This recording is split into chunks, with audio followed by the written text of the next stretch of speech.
So thank you for this invitation for this webinar live, ECOdigestion 2.0, Green Energy Innovation, Opportunities for Regions and Municipalities through EU funds.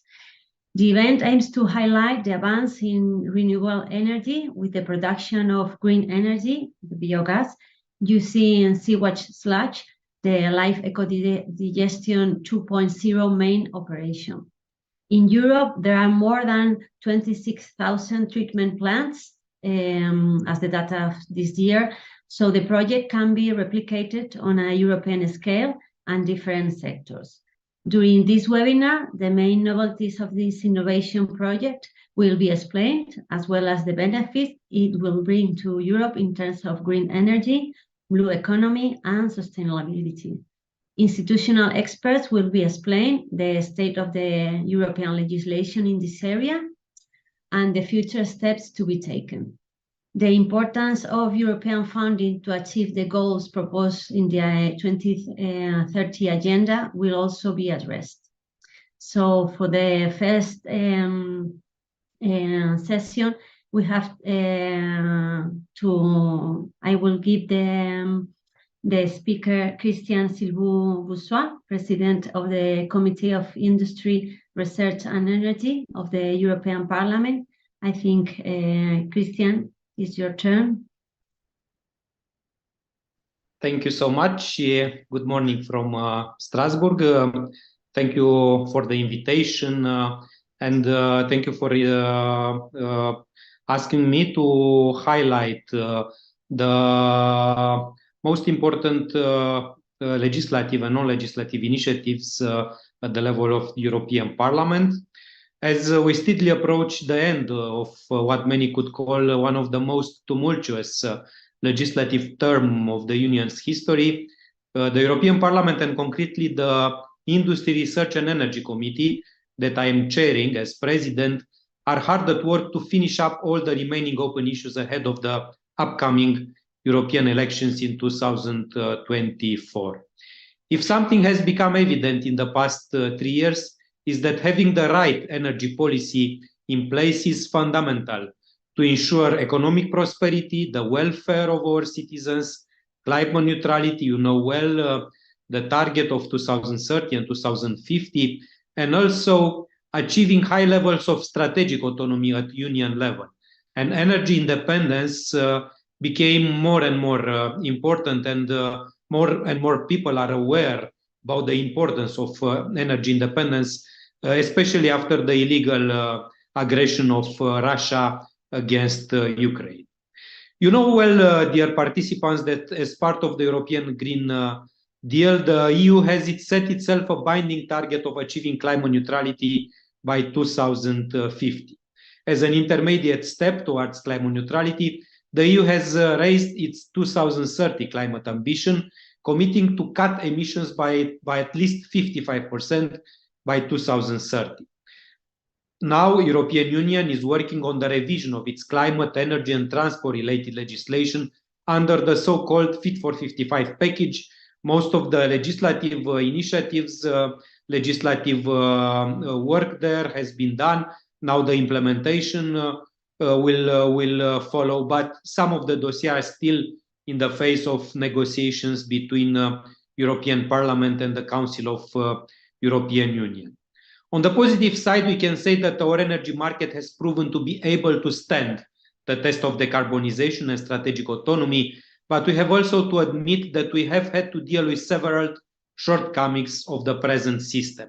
In this regard, the ITRE committee that I have the honor to chair has been working very hard to ensure that the Union's energy policy delivers a well-functioning, properly interconnected and integrated energy market that will provide citizens and companies access to clean, competitive and abundant energy. These ambitious goals require a faster pace of electrification of our economy, which in turn needs to ramp up investments in the short term and sustain those investments in the long term. It is also important to acknowledge that this past year and a half, we have been living under extraordinary circumstances.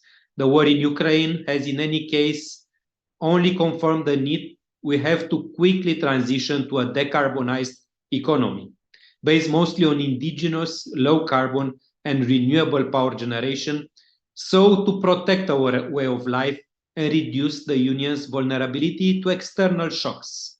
We have to recognize that energy is of strategic importance to us, and therefore we need to work together with the regions, with the national governments, with the local authorities to provide the guarantees needed to develop and sustain an economic model based on the principles of sustainability, competitiveness, and security of supply. And I know that the Committee of Regions and in general, the local and regional authorities are very much aware of this. I mentioned that indigenous low carbon energy and renewables is becoming larger and larger. And here, depending on country and regions profiles, some have national tendencies already, as you know. I believe the secret now is to not neglect any source that could become part of the energy mix, that could offer us strategic autonomy and security of supply. Coming back and preparing to end to the main issue debated today in this webinar, hosted under the umbrella of the European project Life EcoDesign 2.0 and dedicated to the production of environmentally friendly energy biogas within wastewater treatment plant digesters, I would say very firmly that biogas is indeed achieved this by blending decomposable organic waste, thus converting sewage sludge into sustainable energy through groundbreaking technology. We speak about biogas in at least a few big legislative files. Renewable Energy Directive that was concluded not so long time ago, the gas package that we will finish soon, and President Buzek, former President of the Parliament and former President of ITRE Committee, together with Mr. Geyer, are the colleagues responsible on behalf of European Parliament for this legislative dossier. Methane emissions, that is still under heavy negotiations, will have soon the third trilogue. And of course, about the technology to achieve it, we are discussing on the Net Zero Industry Act and STEP. So I can assure you that we have been thoroughly analyzed its potential. For these reasons, there is a clear need to scale up biogas by 2030, as outlined in the REPowerEU plan of 18 of May 2022. As a renewable and dispatchable energy source, increasing the production and use of biogas and its purified version, biomethane, also helps to address the climate crisis. We have voted in the European Parliament that the biomethane production needs to reach 35 billion cubic meters per year by 2030. But for this, the estimated investment need for the period amounts to 37 billion euro. We have also the Biomethane Industrial Partnership that was launched in September 2022 as part of the REPowerEU plan. Its objective is to support the achievement of the EU's 2030 target of 35 billion cubic meters annual production and use of sustainable biomethane, and to create the condition for a further ramp up of its potential by 2050. It will promote active engagement between the Commission, EU countries, industry representatives, feedstock producers, but also academics and NGOs. Also, finally, we can speak about the revised Renewable Energy Directive that broadens the scope of the fuel supply obligation to cover all use of biomethane, and the Commission's recommendation on permitting for renewable energy projects should also accelerate new biogas and biomethane investments. We only have now, and hopefully by 2024, under the Waste Framework Directive, to collect organic waste separately. And member states, regions, and cities need to put in place such systems of waste collection. This will offer an opportunity to scale up the production of sustainable biomethane and create income opportunities for farmers and foresters at the same time. We must always remember that sustainable biogas and biomethane are part of the indigenous category of energy, are a local, made in Europe, and cost-competitive renewable alternative to oil and natural gas. representing a key solution in the low-carbon transition of EU industry. European institutions are doing all in their power to bring a legislative framework that will increase stability and bring a clear vision, which are main drivers for sustainable and significant investments into the energy outlook. The work is ongoing. However, let's not forget that the main driver of uncertainty in the markets is the ongoing Russian war of aggression against Ukraine. And I will add, we are extremely concerned about the new developments in the Middle East, as this could also jeopardize the energy security of European Union and could trigger even more the energy crisis or high prices of energy. That's why looking to the international and regional situation, but also not forgetting our strategic goal of decarbonizing the energy systems and reach the climate neutrality, reach the Green Deal target in 2050, I believe that together, European institutions, national governments, regional and local authorities, we can build together a more sustainable, united, and resilient Europe. Thank you so much. Thank you, Mr. Bușoi, for your words. And I'm pleased to introduce Mr. József RIBÁNYI, member of the Committee of the Regions. So now it's your turn. Thank you for being with us. Thank you very much. I'm József RIBÁNYI, a member of Tolna County Assembly. From Hungary, I would like to present to you the main elements of the current report entitled Localization of Energy Production, the Role of Geothermal Energy, which we prepare in the ENVE committee of the Committee of the Regions, and for which I am the rapporteur. The material has four main directions, such as the first is political objectives, relevance to political priorities, specific local and regional dimensions, strategic relevances. The political objectives are the core opinion would focus on strategies to achieve EU's clean energy goals outlined in the EU Solar Energy Strategy and Repower EU. Support mechanisms for planning renewable heating and cooling systems for local governments, measures to increase capacity, public participation for transparency and acceleration of authorization and licensing processes, existing and missing technical and financial means to support the local production of clean energy, especially geothermal energy, presentation of best practices and research examples at European, national, and regional level in the field of local energy production, emphasizing the social and economic effects of these solutions.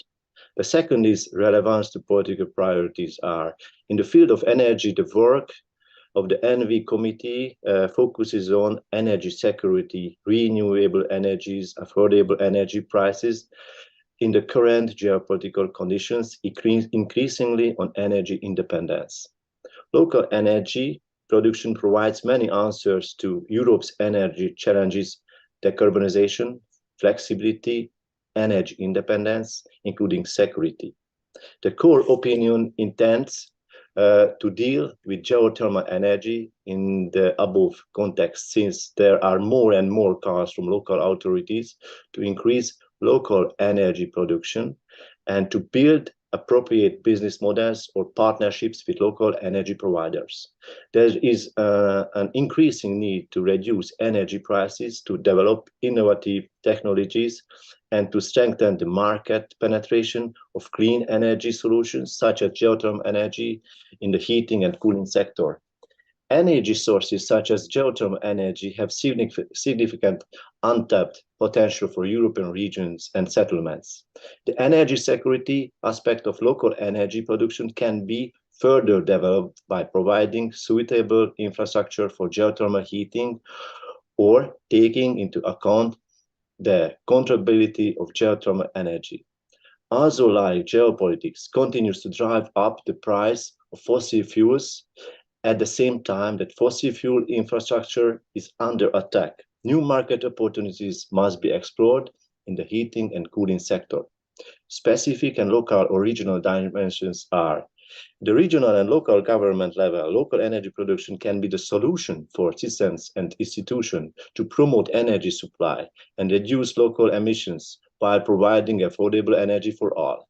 This applies not only to residential buildings, but also to municipal district heating networks, the health sector in terms of municipal outpatient care based on the chemical composition of these warm waters, wellness facilities, and tourism, the agricultural and aquaculture sector, and rural communities. Local clean energy production can provide lower energy prices than fossil reasonable energy prices, and at the same time increase energy security. The contribution of local energy sources to job creation and a new local economy cannot be ignored. European local and regional governments should be helped and supported in developing the necessary capacities and obtaining adequate funding to explore plans to build up settlements regulations. Yes, I'm here. Settlements plans and European local and regional governments should be helped and supported in developing the necessary capacities and obtaining adequate funding to exploit the potential of local energy production.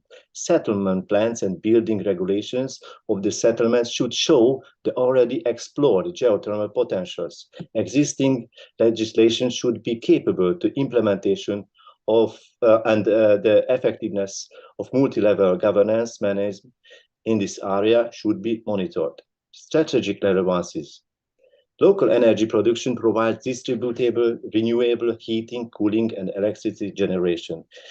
Despite being the responsibility of local and regional governments, local energy production has not been discussed in detail at European level in the Committee of the Regions. At the same time, the outbreak of the Russian-Ukrainian war increased the importance of local-based renewable energy sources such as geothermal energy, as well as the need to identify regulations and business models that support related investments and the operation of the network system. With this opinion, the Committee of the Region can show its added value in making concrete proposals to ensure the smooth implementation of REPower Europe and accelerate the energy transition in order to speed up the transition to secure, affordable energy. Thank you very much for your kind attention. Thank you very much, József, for your speaks. Now we have two more speakers about the green energy innovation, the project Life ECOdigestion 2.0. First of all, it would be GRANELL from the EDAR of Quart-Benàger in Valencia, the plant manager. Well, cuando quieras. Okay, first of all, I want to do the presentation.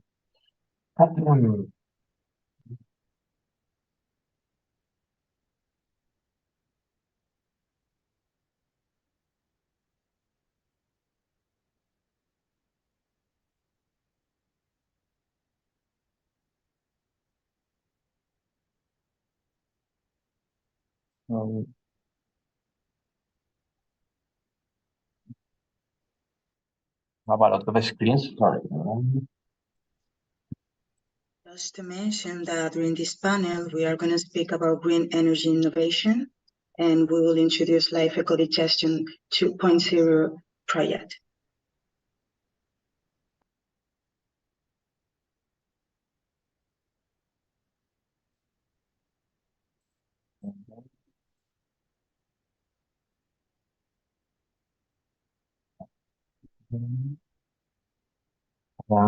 Promise to introduce the presentation.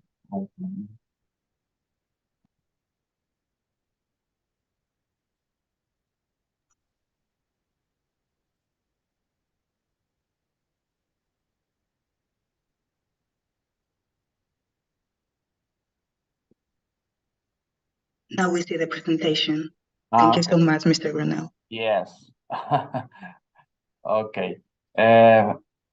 Well, I will speak about the ECOdigestion 2, the project that we are doing here in Quart-Benàger and in Coimbra in Portugal. I will show you the technological advancements that we are doing in these years of work.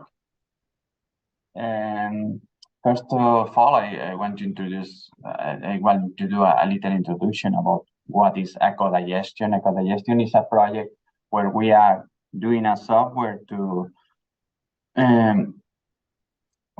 produce the biogas that your facility needs, and with the best mixture of co-substrate and sludge. Then the first step of this project, ECOdigestion 2, was another live project where we were working with in a pilot scale with a local software. In this second project, we want to work with a new software with more power and working in the cloud. Okay. Then the first big advancement that we do in this project was to work with a new robust scalable software. It is quite friendly. The screen you can see here, and we have a control access because we will be working in a different facilities. Then you will have a pass control for example, the operator or the plant manager, the process manager, and you will introduce in the system the tanks that you have in your plant, the quantity of sludge that you introduce in the anaerobic digesters, the characteristic of your digester, for example, the volume, the temperature of work. In the other point, you have to introduce the biogas that you need. For example, if you have a boiler, you have a unit of regeneration. If you introduce the biogas in a system of the biomethane net, then you introduce the quantity of biogas that you need to produce every 15 minutes. You introduce at the same time the constraints. If you have a system, for example, we are working with Aguas do Centro Litoral in Portugal, that they are working on manure. They introduce the sludge from the plant and the manure from the farms around the wastewater treatment plant. Then the constraint that we will have there will be different than the constraint that we will have here in Quart-Benàger, because we work with another kind of co-substrate. We don't work with manure, we work with, for example, sugars, wine, coke, different kind of co-substrate. And you will have different elements like reports, a master console that you can analyze how it's working the system. Here you can see another screen where you introduce the sludge. For example, in a plant like Quart-Benàger, we will have two kinds of sludge. From the primary cellars, you introduce the quantity of the sludge. In the other, you can see the biogas production that you need in each moment. And the system will search this quantity of biogas, doing the best mixture of co-substrates and sludge. And another important thing that we are learning with this project is that the control of all system variables are very important to control and improve the biogas production. Then you will have a system where you can see all the parameters of the plant, and you can see here the digestion, consume, ECOdigestion, all the parameters that you need, or the plant manager or the operator will see the different parameters of the plant. Another important point when we are finishing with the software is all the elements that we need to introduce in the system to work with the best solutions and improve the solution of the system. Then all the staff, the technical staff that is working in this project, with Carlos, María José, and me, it's important to introduce all the physiochemical characterization of the structure sludge and the manure. In this case, manure is in Portugal. Then we have done more than 2,500 tests to analyze all the parameters that we introduce in the system. On the other hand, you have to analyze the determination of specific methanogenic activities, because we at the end, the goal of the production of biogas is to have a good concentration of the methane. Then we will have different BMP, that is the biochemical methane potential of each co-substrate. You can see all the tests that we have done here with 10 theoretical and 120 empirical to introduce all the parameters in the system. It's true that we are working with an anaerobic digester model 1, that we have to change a little things inside the model to arrive to the results that we have in the real scale, because the model is in the first idea of this model was to work with only sludge. Then when we introduce co-substrate, we have to change different parameters. Here you can see different results to the kinetic of the system with different constant that is working the team to introducing the same in the software to improve the results. Then you can see here all when we are working in a real scale in Quart-Benàger, you can see this is a real scale, the result that we are doing, for example, now in the plant. You can see the different production of the biogas. You have different moments where you can see that we are producing more biogas. In this case, you can see here with the yellow one moment we introduce the sludge plus co-substrate. In another point, we only introduce a sludge. The system is searching the biogas that you need in the plant, then it's doing the best mixture. In this case, it's not connected yet to the system, it's doing with the experience that we are learning with the work of these years.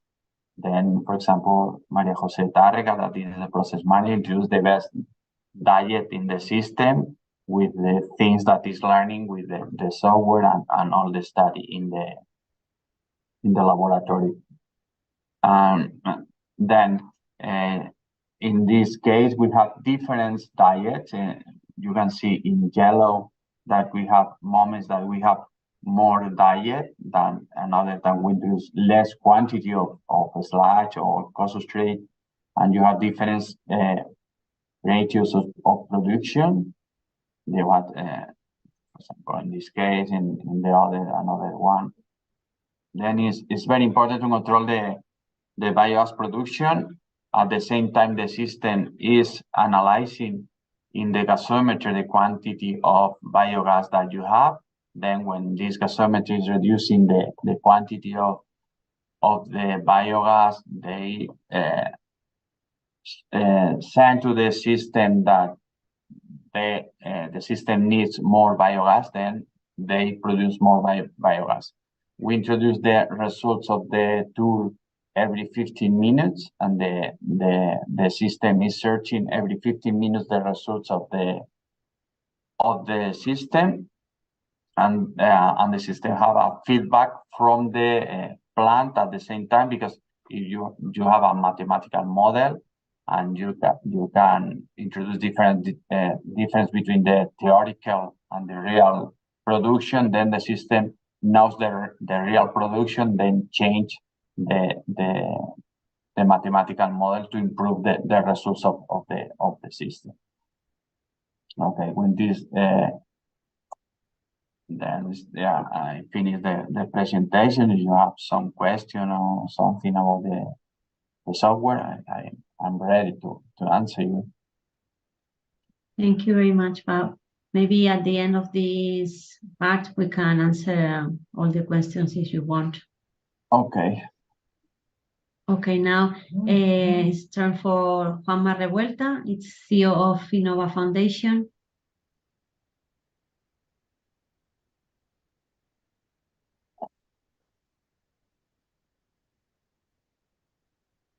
I don't know if Juanma will be with us in a few minutes. Just to mention that Juanma Revuelta, CEO of Finnova Foundation, will be speaking about EU funds opportunities and the LIFE program.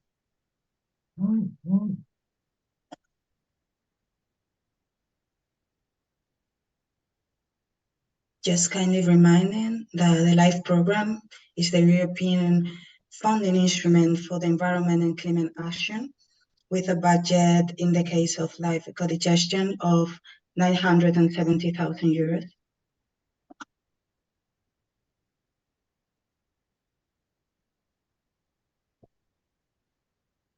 All right. Unfortunately, Juanma Revuelta cannot join us in this panel.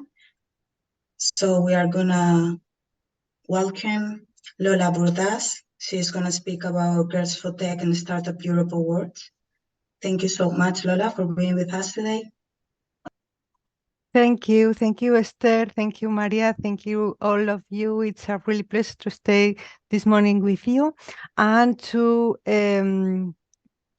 share with you these initiatives that we are doing in the field of Life ECOdigestion 2.0. So I'm gonna share with you my presentation, and in a minute I begin. Just a moment. Yeah.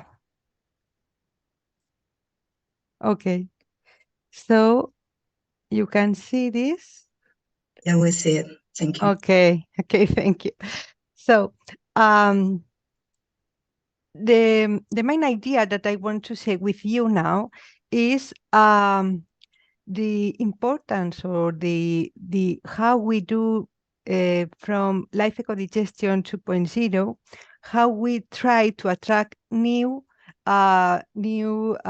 people, new audiences that maybe are not the first audiences that firstly we think we are interested in this project. For example, people that are working in the same thing that we are doing, but from this project, we think that it's really interesting to share this concept with other audiences in order this project goes further, go away. So how we do this thing? How do we do it? So we create initiatives that are not projects, that are not another thing, but are initiatives in the communication affairs, the communication department, that appeal to these new audiences.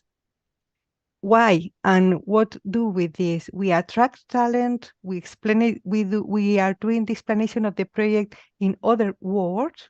We publishing these uses and involving them in the project. This really important for us to involve new people, new in this project, because it's the way that they can understand that, and we try to communicate and disseminate it further. The first example I want to say with you is one initiative called Startup Europe Awards. We recently have done this initiative. It's called Startup Europe Awards Life ECOdigestion, and what it means is to try to attract new innovatives to this startups innovatives to this project. How we do that? First of all, let me introduce what's Startup Europe. That Startup Europe is an initiative for the European Commission to connect high-tech startups, scale-up, accelerators, etc. And in that, we have the Startup Europe Awards. So the Startup Europe Awards is a methodology promoted by the DG Connect of the European Commission and implemented by Finnova Foundation. in collaboration with the Startup Europe that I have explained to you.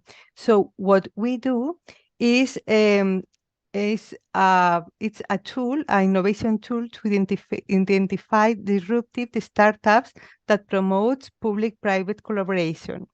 Our mission is to help new entrepreneurs to be more successful and to facilitate their access to the European funds in called, for example, LIFE, the one we're speaking about. What do in this kind of, for example, Startup Europe Awards, or what have we done in the Startup Europe Awards in Life ECOdigestion? So we did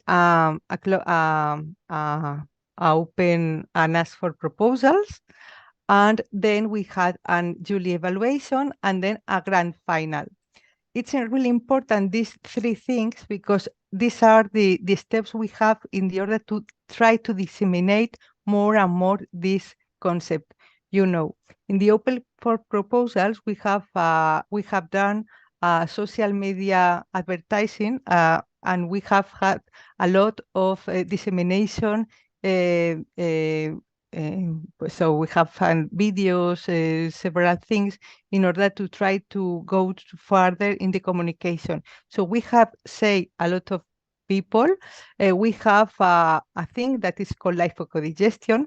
We do that, and please come with your innovation to us. This has been the call for proposal. Then we have had a jury evaluation. In this, we try to have important people in this kind of business to try to do so. These synergies we are looking for, and at the end, in the grand final, it was in a special place in Figma, Málaga, that they have a really important show called Green Cities and It's Moving. So it means we expand synergies. It means, for example, these were the people that were in the jury from Wex Global, Global Omnium, and Water Partnership from Portugal. And we have this attract 35 innovative projects. The end of the show, we have, as I told you, it was in Málaga, and we have had 3 different winners and a mention, and a special mention. So we attract this kind of synergies. So they come in with us, they know what is Life ECOdigestion, and they want to try to do this synergy. That is one of the things we want to do in this project as communication and dissemination. So this has been the first thing I wanted to explain to you as a different way to try to communicate and disseminate. And the second one is an initiative that we are now doing right now, that it's called Girls for Tech. It's a way to try to disseminate and communicate to other people. In this case, the first case I have shown you was startups, people that are doing innovation. And in this one, we are looking for young people that can understand what's Life ECOdigestion and try to do a solution. Girls for Tech, then, it's for to propose the project to young people, like a methodology of challenge solution. The objectives, as I have told you, is to communicate and disseminate, and try to go to young people. How do this? We first of all try to have a new public that it means people, young people from 13 to 18 years old, and then we do a strategy and some things in order to try to involve they in this. For example, what we are doing, we right now are asking for proposals. We, in collaboration with Global Omnium, we are going to try to attract from different schools. So we are attracting these people in order to explain them the challenge. Then we will have some meetings that we will do with them. We will explain what's life ecodigestion and how they can solve this challenge. What we are expecting about them is they understand what's life ecodigestion, and then they do something then in the field of STEAM. For example, they can do an app, or they can do a solution, for example, in a marketing way, in order to try to solve this challenge.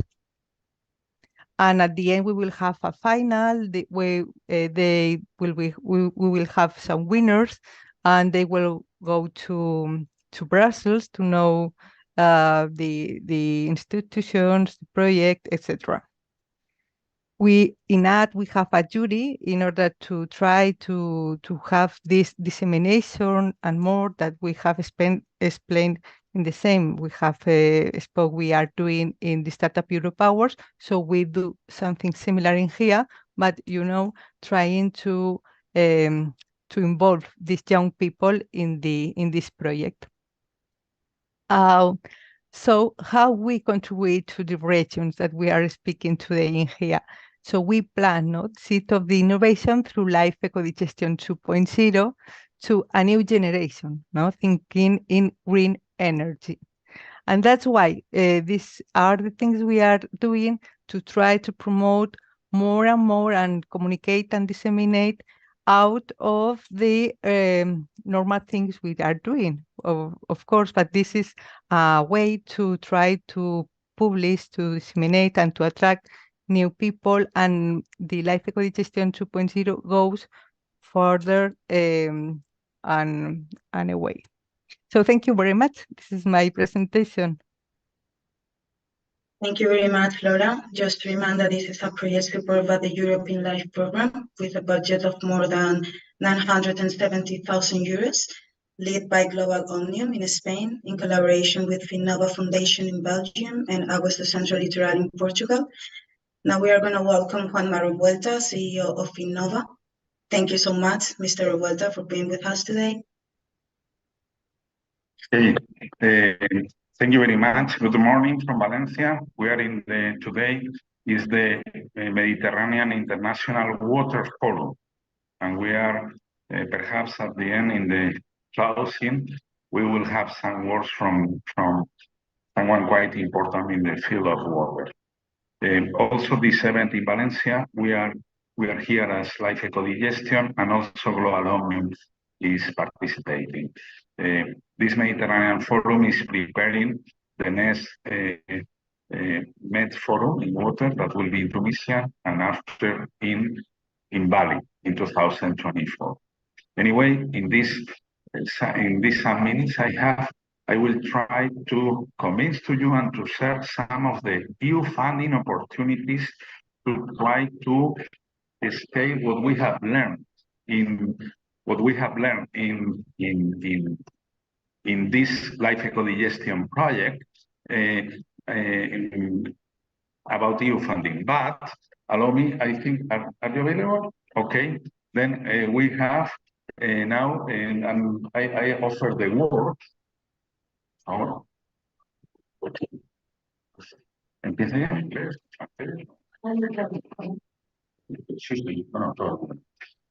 Bonjour à tout le monde, je suis Ramiro Martínez du réseau méditerranéen des organismes du bassin. On vient de nous proposer d'intervenir ici à votre importante réunion en direct. Je crois qu'on a expliqué déjà que nous sommes maintenant dans cette semaine à Valence avec des importants événements liés avec la gestion de l'eau à l'amont, à l'Europe et surtout à la Méditerranée. Exactement, aujourd'hui, nous sommes dans la réunion de lancement du 5e Forum méditerranéen de l'eau, qui se tiendra à Tunis le mois de février 2024. Ce forum méditerranéen doit porter le message de la région Méditerranée au prochain Forum mondial de l'eau, le 10 Forum mondial de l'eau qui se tiendra à Bali le mois de mai 2024. Alors, qu'est-ce que nous faisons ici? Nous préparons, comme je dis, le message de la Méditerranée sur la question liée aux problèmes de gestion de l'eau dans ce territoire qui se caractérise surtout pour la pénurie de l'eau. Bon, nous avons une session tous les jours aujourd'hui autour de 5 thèmes principaux. Et bon, en relation avec ces projets, il y a des questions liées à la gestion intégrée de l'eau, surtout avec les liens de l'eau avec les autres aspects, comme c'est de l'énergie, c'est de la gestion intégrée, c'est de l'alimentation, l'agriculture, etc. Et pour nous, c'est très intéressant de pouvoir intervenir ici à votre réunion pour porter notre message, parce que nous allons parler aujourd'hui, tous les jours, sur ces questions pour préparer notre message au prochain Forum mondial de l'eau. Et je crois que c'est très intéressant en relation avec ce projet de la ECOdigestion, c'est-à-dire de faire une espèce d'économie d'énergie et de profiter de l'énergie qui vient des processus de d'épuration des eaux usées. Et alors, de cette façon, nous pourrons donner, si vous me permettez, donner un tour à la traditionnelle idée de la d'épuration des eaux, de façon que devient des consommateurs de l'énergie un producteur de l'énergie. Et c'est très important d'autre côté parce que si on arrive à de bonnes technologies pour ça, et ça veut dire on aura aussi un objectif secondaire qui sera de la promotion chaque fois de plus en plus pour la dépollution des eaux usées, que c'est le mauvais problème de notre région, de notre mer. Merci. Merci bien. Merci bien pour votre flexibilité. On a avec nous oui, de retour. What I'm going to try is to explain in a very fast way. Én azt gondolom, hogy igen. Jó lehet. Could you silent, please, József? Yes. No, is okay, Esther, or? Absolutely. You have 10 minutes. I'm afraid you're on mute, Mr. Revuelta. Oh, yes. Okay. Then I will try to share some in a very fast way, some EU funding opportunities for the new projects. And I'm pretty sure that from other live projects that will be present today, but also live ECOdigestion, we can think in EU funding opportunities. Let's start from the smaller calls. I'm talking about the program Erasmus Vocational Training. I'm not talking about programs of international. I'm not talking of programs of international mobility of students of the university, but how to train, for example, agricultures in how to use more efficient irrigation system, or how to improve the capacity building in the managers of depuration water treatment plants, doing, for example, what Life ECOdigestion is doing, that is to try to digest organic waste to produce more biogas, reducing the cost of energy. Okay, Erasmus, we're talking 100% subsidy, up to, we can start from 30,000 euros up to 400,000 euros. Okay, the minimum project is just 2 partners from 2 different countries for a sort, for example, experts that comes to Valencia to visit and to understand how the pilot plant of Life ECOdigestion works in Quart-Benàger, that is very near the airport. Okay, allow me to explain Life. Most of you you understand what is life. But anyway, we think we should start to work in life if we want to be successful in the next call that will be in September. And we think that we could work in a project like ECOdigestion 3.0, perhaps exploring the opportunities in green hydrogen, for example. Also, in that binomial water and energy, why not to explore in Horizon Europe the called Innovation Fund? Innovation Fund subsidize disruptive technologies for pilot projects up to 15 million euros, 60% of subsidy. That we are talking of the big size projects, and the small scale projects we are talking of up to 7.5 million. But it has to be real disruptive and okay. A project that try to hybridize new system of generating energy or storing energy, or for example combining photovoltaic with wind energy with other projects, it could work. Coming back from the biogas production in the depuration water treatment plants, we would like to work in a live governance project, exploring the new role of the prosumers, entities that produce energy but consume energy, and why not in that concept of kilometer zero around every depuration water treatment plant, how to manage new incomes for the depuration water treatment plant, that is to manage that organic waste around. But I mean, pig slurry, oreca sector, etc. Okay, it could be a model to implement in the other 18,000 depuration water treatment plants in all over Europe. I would like just to finish explaining that nice tool that is the interregional cooperation. It depends where you are now. It's open the interregional ways. In 15 November, European Commission is going to launch the NestMed. NestMed are projects interregional cooperation for 90 territories. It means 15 countries, 8 countries from Mediterranean Europe, and the other, 7 countries for the Mediterranean into Europe, and the other 8 is in the Mediterranean basin. We are talking of Algeria, Egypt, Tunisia, etc. It's quite interesting, these projects, to share good experience and practice. Allow me to explain that in the budget that will be open in November, there is more than 100 million euros, and for water as a priority, we are talking of 24 million euros, that is around 10% of the total budget. And then why not to think in the results from live ECOdigestion to go in the Mediterranean basin. We are talking the priorities of the European Commission is access to water, but also management, sustainable management of water.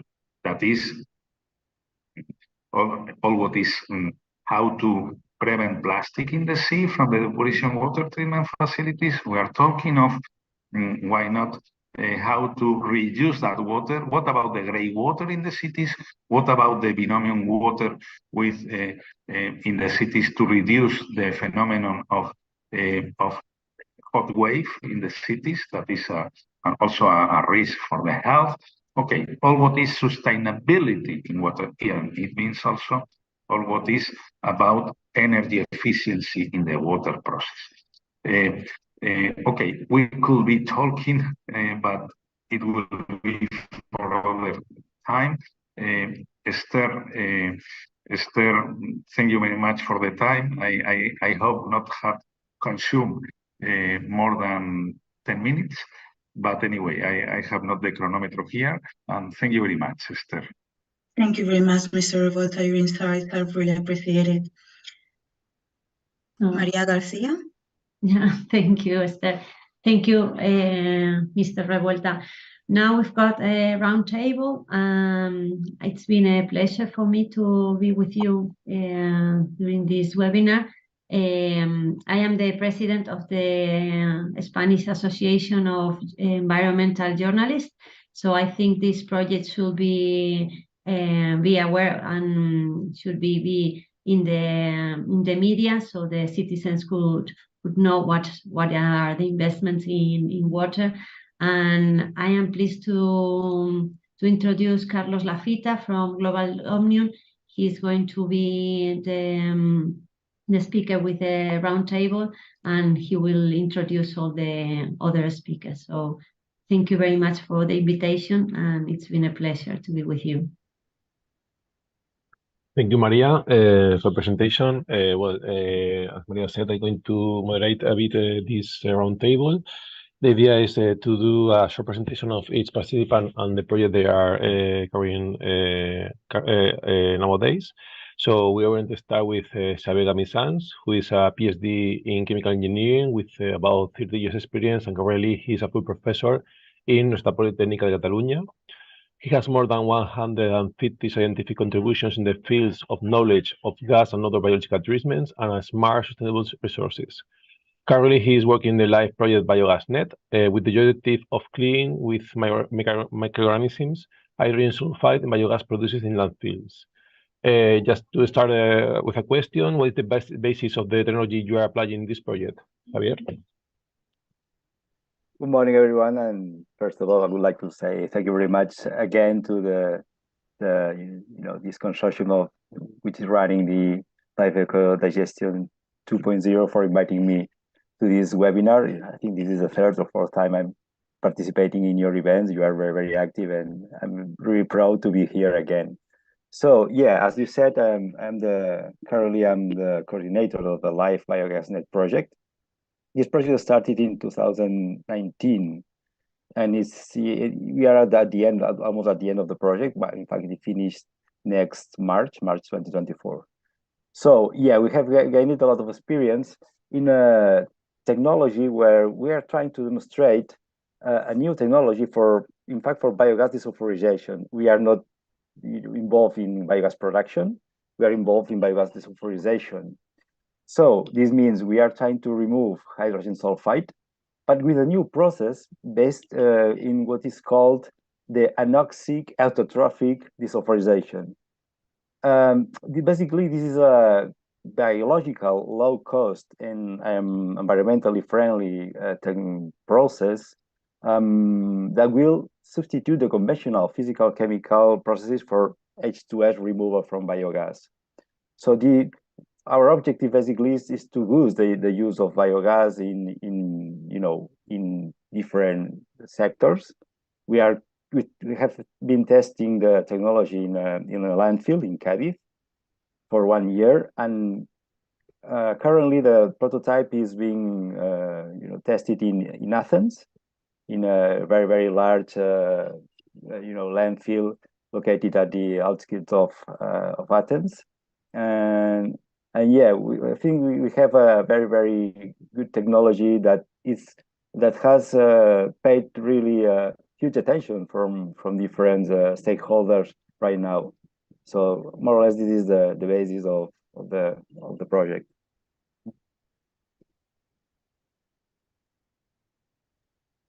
Thanks, Xavier. The next speaker is Manuel Hidalgo, who is a PhD in chemistry and currently is full professor for analytical chemistry in Girona University and leads the research group Environmental Analytical Chemistry. She has co-authored more than 120 research papers in the areas of analytical chemistry, separation, and environmental science. Her research interests include sample treatment methodologies, chromatography techniques, atomic spectrometry, and the mobility and fate of contaminants in the environment. Here, she's presenting the project Live Biodat H2O, and it's a demonstrative project whose main objective is to implement an eco-efficient tertiary wastewater treatment in a system based on nature. What is the technology you are using in the project, Manuela?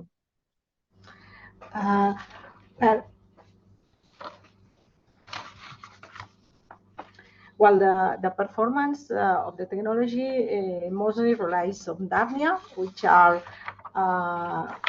which these organisms are filter feeders capable of injecting particles smaller than 30 microns, and which include bacteria. And there is an additional contribution of the biofilm that develops in certain areas of the reactor that contributes to the polishing of the effluent in terms of nutrients, basically. And in this sense, the design of the reactor and operation conditions favors the settlement of the larger particles and the growth of biofilm in lamellas inside the reactors. This technology was developed in a previous Horizon 2020 project at a smaller scale, treating 1.5 cubic meter water per day.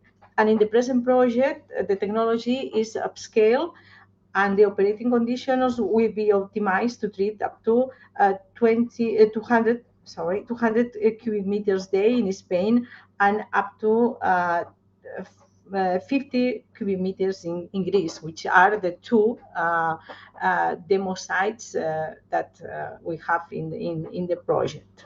One in Spain, in Catalonia, near Girona, and another one in Antissa, in the Lesbos island in Greece, that are two water-stressed regions of the Mediterranean area. Thank you, Manuela. Next speakers, they are joining for the same project is Victoria Puchol, who is PhD in chemistry, and since 2013, he's working as R&D technician in Genealogia, whose mission is a company whose mission is to create an ethical textile industry, sustainable and eco-efficiency. On the other hand, Oscar Calvo is material and chemical engineer, working at ITES since 2005 and with more than 15 years of experience managing regional, national, and European projects. Technical skill on textile industry includes coating and finishing technology and their processes. They are here for presenting Life Anhydra that reuse water in textile industry for the reduction of about 92% in water use. How are you going to achieve this ambitious project objective of the project of reduction in water use in 92% and in wastewater production in 98%? Okay, first of all, thanks to the organization, and Carlos, thanks for your introduction. The project Life Anhydra is based on the first system for regenerating and reducing the industrial water use in washing finishing process for jeans production. As you know, the textile industry has a lot of problems with water and is the responsible for the 20% of the water pollution in the world. And only for the jeans production, you need for each pair of jeans, you need 100 liters of water. And this, for the best-selling garment in the world, is the jean, is necessary 500 million of meter cubics of water for the production of jeans. In this context, we developed the Life Anhydra, and the main object is hydrating the textile industry using a closed water regenerator system, working continuously and directly connecting with the washing machines where the finishing of jeans are performed. Anhydra will have an important and positive impact on environment because 28% of reduction of wastewater discharge will be possible.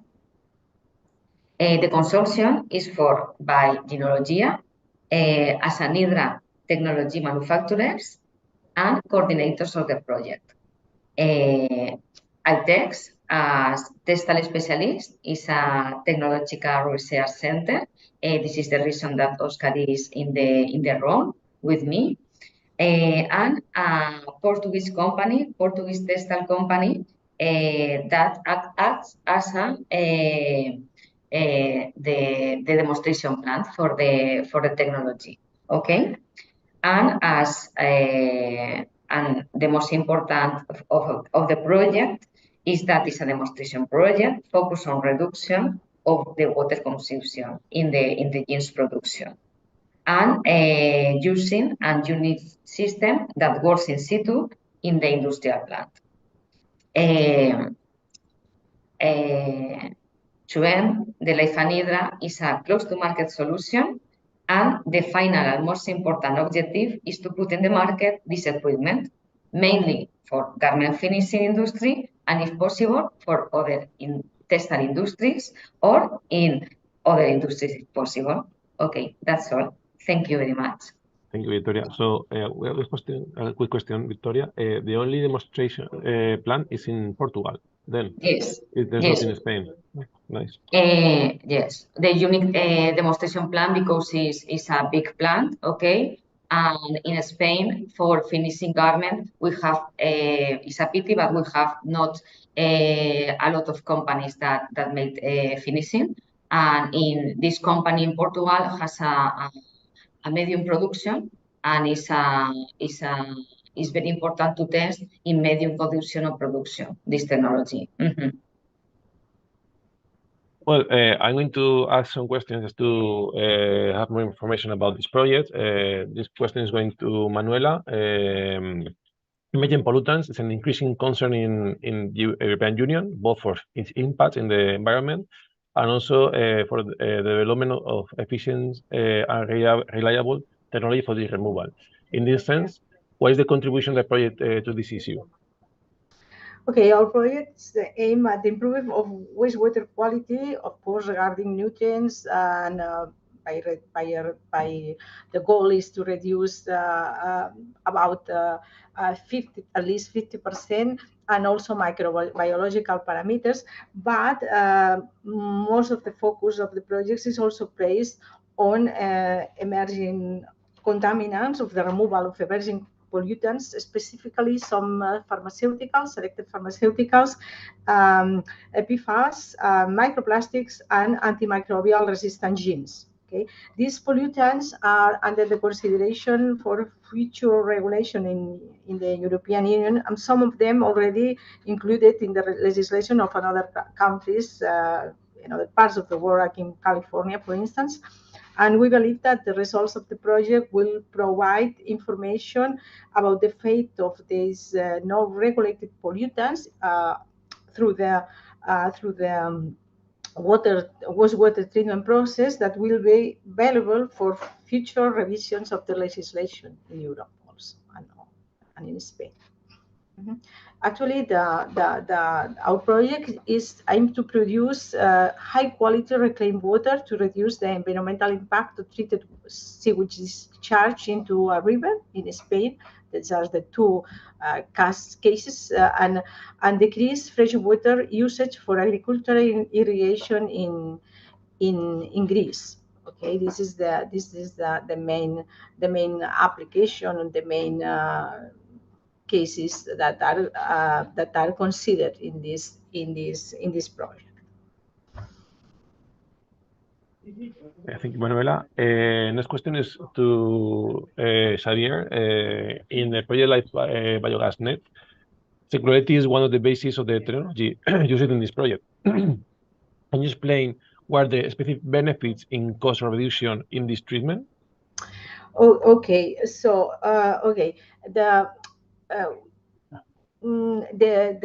this technology operates without chemicals and is is less energy intensive compared to other conventional tertiary wastewater treatment. So in this sense, there will be the operating costs that very low, and the footprint of the carbon footprint or yes, energy consumption is the comparison with conventional tertiary wastewater treatments, because this is a tertiary wastewater treatment, is very favorable in this sense, with a reduction over 90% in energy consumption and more than 80% reduction in carbon footprint we anticipate that.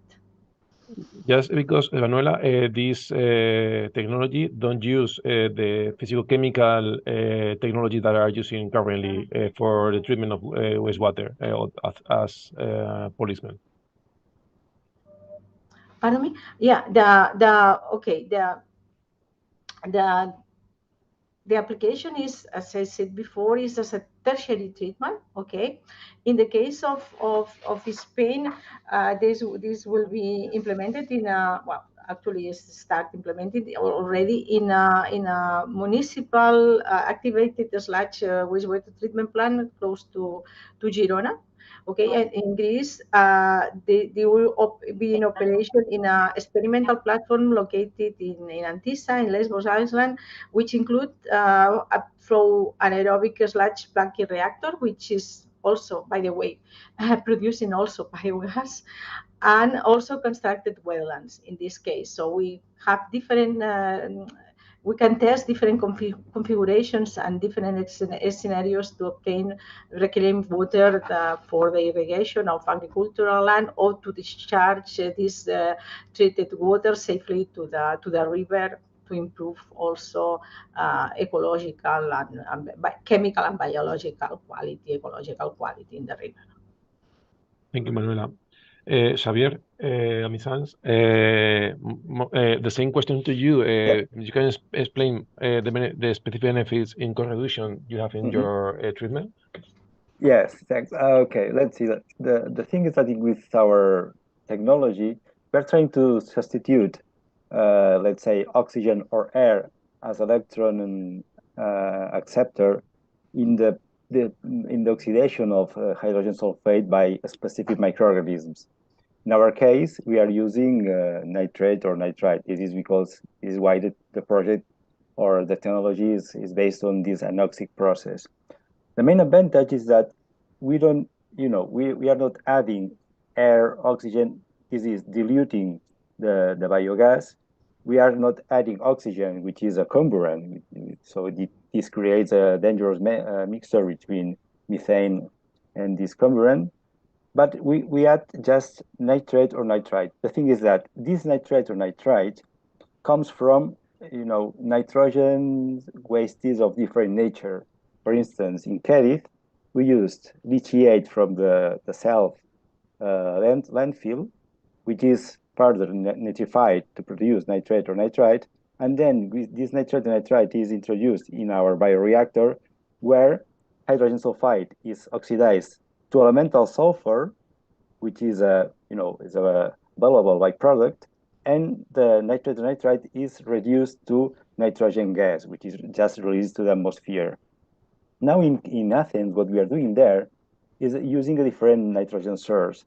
There we are, collecting gases from a composting facility, which are rich in gaseous ammonia, and then we absorb this ammonia, we nitrify this ammonia to nitrate or nitrite.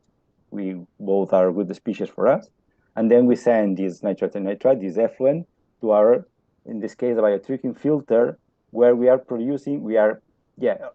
completely oxidizing hydrogen sulfide to produce sulfate. And then we mixture this sulfate with more ammonia absorbed from the composting facility to produce ammonia sulfate. This ammonia sulfate can also be sold as a fertilizer for the industry, for agricultural purposes. So basically, these are the most important benefits. We don't dilute biogas. We use an electron acceptor, which comes from a waste, and then also we produce byproducts which are valuable in the market. From your answer, I have a couple of questions. One is, do you have identified a market to these products? I'm talking about elemental sulfur and also sulfur and ammonium, ammonium sulfate, sorry. Because I've read, I remind that in the past, when you take out phosphorus from wastewater, there was no market to this in the European Union because it was forbidden to use in agriculture. I don't know if this is still the same. And the other question, just to glance both at the same time, For the formation of ammonium sulfate, do you need also to apply heat, or do you do just mixing both sulfate and ammonia? Okay, thanks. Yes, yeah, that's a good question. In fact, we don't have, at this point, we don't have a stakeholder that is ready to, to acquire these materials. But we know that from other projects that elemental sulfur can be, if we separate this elemental sulfur from biomass, this is another part of the project.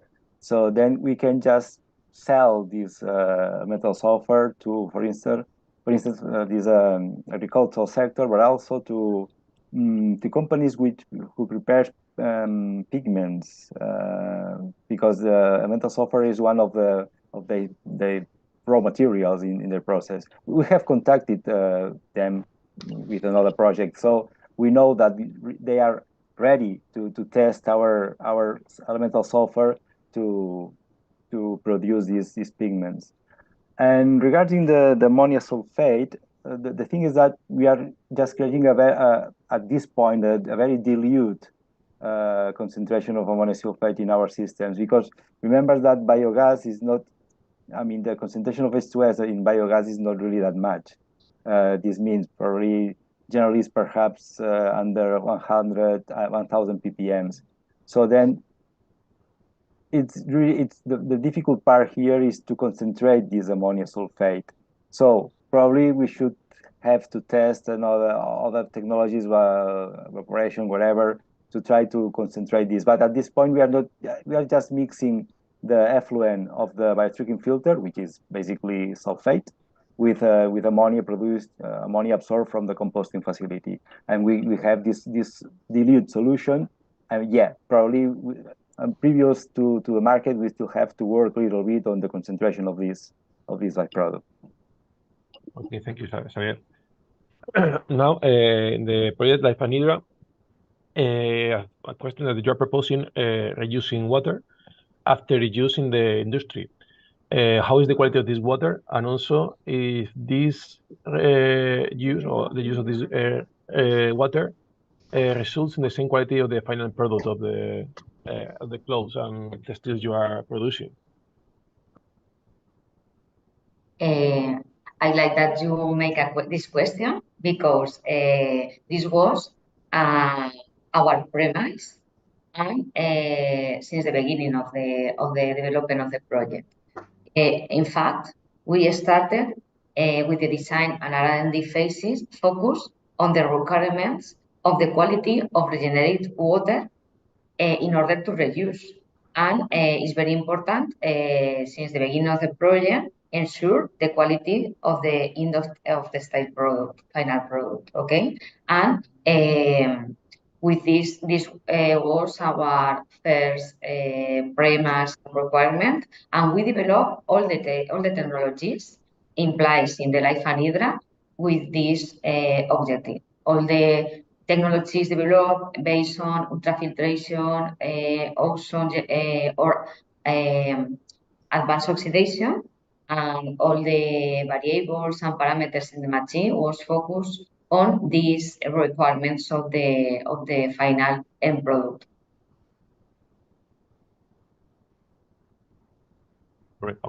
Drinking water. Thank you. Also, I have another question about sorry, the project, because I think that there's a cost reduction. So the benefits for the company that is going to have this new technology in the facilities, apart in the cost reduction in water use. There is another economic or commercial benefit due to the use of this green energy, green technology that reduces the use of water. Yes, here for this question, I will answer you. First, very nice, and thanks the invitation to Life ECOdigestion for participating in this webinar. So related to the profitability or take advantage of the other wastes or other streams that are produced in the project and in the water treatment. We are mainly focusing on the recovering of the textile waste and fibers that are solved or contained into the waste water. As Victoria explained, the main process in which life anhydra is involved is about garment finishing and washing of garments. During this washing process, a lot of particulate matter, a lot of fibers are released due to these washing processes, and we are able to collect this kind of fibers in different points of the system. Because the system is equipped with different filtering systems. Also, you need to stop this kind of fibers prior to enter into the ozone generator and the ozone treatment. So we are going to study and to investigate which are the possibilities to reuse this kind of short fibers or this kind of even microfibers for different end applications. For example, to use this kind of wastes for acoustic insulation panels for building, for example, because they are already formed with this kind of short fibers that can be consolidated by mechanical or even by chemical or binder methods. Also, we are going to explore the possibilities to implement this kind of fibers or textile wastes in chemical recycling processes in order to valorize this kind of cellulose waste or cotton waste in order to produce new viscose fibers, new rayon fibers that are produced originally with wood pulp. And also thinking about the possibilities to recover some raw materials that are contained in water. The beginning of the project, for example, exploring the possibilities to produce biogas or methane with this kind of wastes that are very rich on organic matter, very rich on cellulose, because the main composition of the wastewater is color, which is organic, also some detergents, tensioactives, maybe softeners, etc., and also the cellulose coming from cotton fibers. Now we are thinking to explore some synergies with another European project, which is coordinated by ITES, which is SimSites, which is focused on the different urban industrial symbiosis ecosites. And specifically in the area of Alicante, we are working with the wastewater treatment plant of Alcoy in order to valorize different water streams coming from the textile industry, coming from the cosmetic industry, mainly for producing also biogas, like some of the live projects we are talking here. So maybe we explore in the second half of the Life Anhydra project the possibilities to reuse this kind of wastewater produced by your system, by Life Anhydra system, and to study which are the methanogenic performance of this kind of wastewater. So I think it could be nice. Yeah, sounds interesting. I'm also working in ECOdigestion in anaerobic digestion, and sounds nice to have this energy from other sources. we don't know. Okay. Thank you very much. I think we have to finish this roundtable because we are on time now to finish. I want to thank to all the panelists to be present here and for explaining their interesting projects. Thank you very much to all of them. Thank you very much, Mr. Lafita, and all the live programs participants today. And thank you so much for joining us on our live ECOdigestion 2.0 webinar titled Green Energy Innovation, Opportunities for Regions and Municipalities through EU Funds. This is a side event, part of the EURegionsWeek 2023. And today, to conclude today's webinar, I would like to introduce and welcome Mr. Octavi Quintana. He's the director of PRIMA, and he's going to be in charge to conclude today's webinar. Thank you so much, Mr. Quintana, for being with us today. We hear you. Thank you very much. It's a pleasure to be with you today. I've just been invited very recently, and the purpose of my very short talk would be to tell you about PRIMA. PRIMA is a program of 19 countries around the Mediterranean, plus Germany. You know that when there is European money, always Germany participates. And so we are 19 countries around the Mediterranean. We fund research and innovation for water, agriculture, and food. All projects need to have partners from the south and from the north. So the average size of projects is, in terms of partners, around 10. In terms of budget, from 1.5 the smallest to 4.5 million, the biggest ones. We fund mainly, as I said, water, agriculture, and food related to climate change, which in the Mediterranean, you know, it's very severe. It's a hotspot for climate change. So far, we have funded, there are 200 ongoing projects with, as I said, 1,900 teams from both sides. The non-Europeans, that is those from the south and the east, which at the very beginning were very limited. Now they are at the level of 38% in terms of partners and 30% in terms of budget, because salaries there are lower and therefore they use less. The projects, their contribution is just more, but just because the wages are low. We have calls every year around December, January, and we fund, as I said, there are two sections, but what I would like is to invite you to participate as much as you can, but both section 1 and section 2.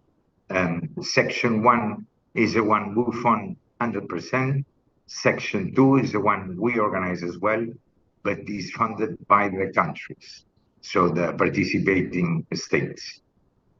Calls are around 70 million per year, so we allocate 70 million euros per year on projects. And what I would like just to finish is to tell you that you are most welcome to participate, to bring your ideas. We think that research and innovation can help to cope with the challenges we have in the Mediterranean.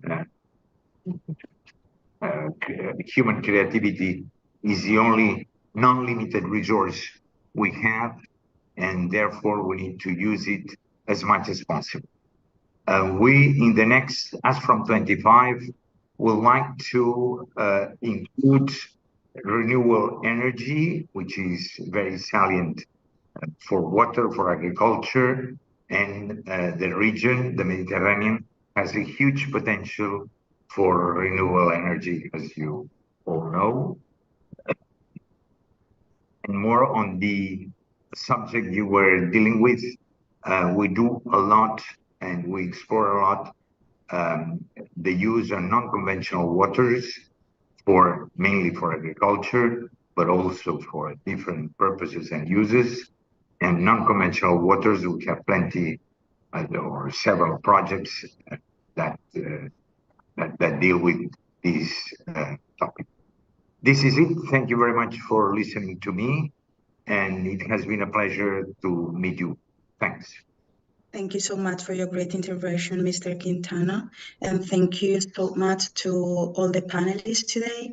We would like to thank María García de la Fuente, President of Asociación de Periodistas de Información Ambiental, also to Mr. Cristian-Silviu, President of the Committee on Industry, Research and Energy of the European Parliament, Mr. József, Member of the Committee of the Regions and ENVE Commission, and of course, all the live projects join us today, such as Live Biogas Net, Live Biodab 20, Live and ERA, and we would like also to thank to F-Sagro Technologies, which is also one of our partners and potential synergies we would like to